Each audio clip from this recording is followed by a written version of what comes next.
So ordered. Thank you. Next bill, Mr. Clerk.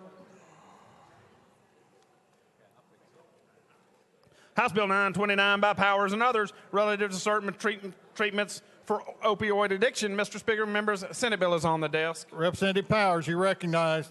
Thank you, Mr. Speaker. I move to substitute and conform to Senate Bill 829. Representative Powers moves to substitute and conform to Senate Bill 829, properly seconded. Without objection, so ordered. Representative Powers. Mr. Speaker, I move passage of Senate Bill 829 on third and final consideration. Representative Powers moves passage of Senate Bill 829 on third and final consideration, properly seconded. Mr. Clerk, call up the First Amendment. House Health Committee Amendment 1, spread on the member's desk. Chairman Sexton, you're recognized.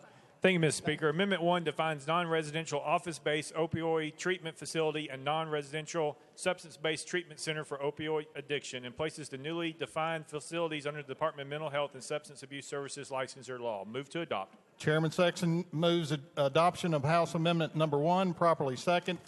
Any discussion on the amendment? All those in favor of adoption of House Amendment number 1, say aye. Those opposed, say no. You adopt. Next amendment, Ms. Clerk. House Health Committee Amendment 2, spread on the member's desk. Chairman Sexton, you're recognized. Thank you, Mr. Speaker. This amendment requires any rules promulgated to be implemented through this legislation be given to the chairs of the House and Senate Health Committees. Move to adopt. Chairman Sexton moves adoption of Amendment number 2, properly seconded. Any discussion on the amendment? All those in favor of Amendment number 2 say aye. Those opposed say no. You adopt. Next amendment, Mr. Clerk. No further amendments, Mr. Speaker. Representative Powers, you're recognized.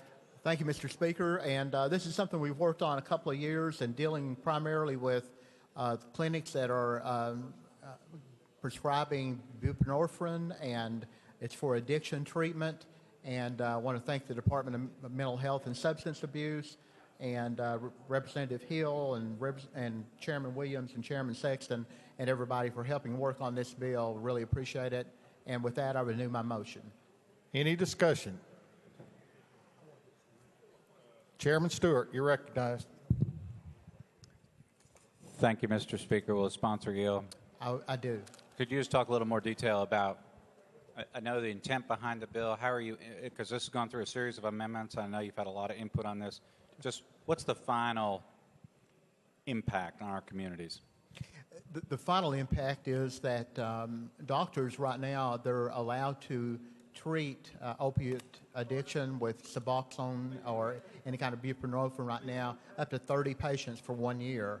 And after that 1 year period, they can go up to 100 patients. What's happened in the past is that 2 or 3 doctors will go together, open a facility, and so they're treating 300 or 400 patients in one particular facility. And this will just allow the Department of Mental Health and Substance Abuse to promulgate, with the consultation with the Department of Mental Health, or Department of Health rather, to promulgate rules and regulations for those facilities. And I have a question for you, because I know you've had a focus on this, and I think this is an area where there's a lot of bipartisan agreement. Yes. I take it this is part of an effort overall to reduce and address this catastrophic opium addiction problem we have in the state. And I take it we're going to keep going down the road looking for new solutions. Is that fair? That's true, yes. Exactly. Thank you very much. Thank you. Representative Armstrong, you're recognized. Thank you, Mr. Speaker, and sponsor yield. I yield.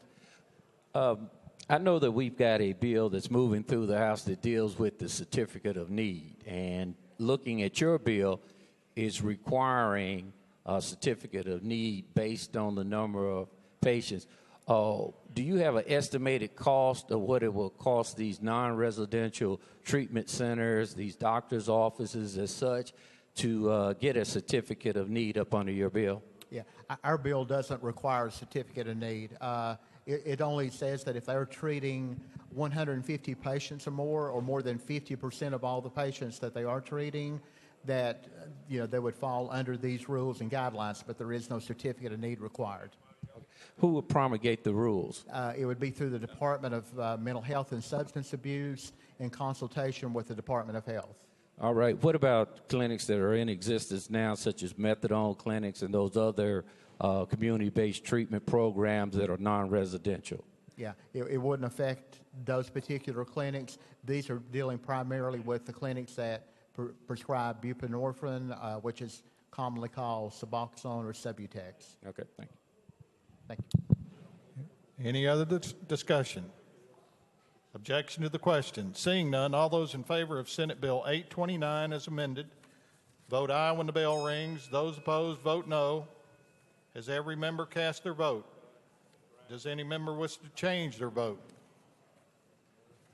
Take the vote, Mr. Clerk. Ayes 85, no nays.